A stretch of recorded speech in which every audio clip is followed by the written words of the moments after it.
I'm a researcher because I love to learn, and every day when I get into the office there's something new to be learned. Particularly working in interdisciplinary arena, such as climate change, it gives you tremendous opportunity to interact with stimulating colleagues and students, and every day learn something new. My name's Tom Hurdle. I'm a professor of agricultural economics at Purdue University, and I work in the area of global trade and environment. And my particular interest is in bridging local, national, and international scales as I look at these issues of economy and environment. So the causality is in both directions. There are global issues such as climate change that have very different local impacts. So I'm looking currently at the question of poverty impacts of global climate change. On the other hand, there are local and national policies that have a dramatic impact on through global markets. And one of those, for example, would be the U.S. biofuels program that was initiated almost a decade ago and done with the intent of improving the environment. However, when that was implemented, the people crafting the legislation weren't thinking about the global economy and the fact that the U.S. resides in a very fluid global trading system. We live in a world that is increasingly globalized.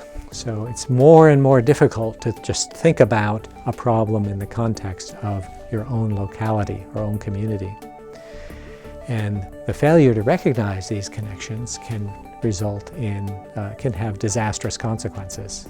For example, early in the 2000s, there was massive deforestation in the Brazilian Amazon, and that was driven by international markets, increased demand for Brazilian beef and soybeans overseas, and the combination of that increased demand and weak local land governments and misguided agricultural policies in a number of cases resulted in a great deal of environmental degradation that could have been avoided if these interconnections had been understood and planned for.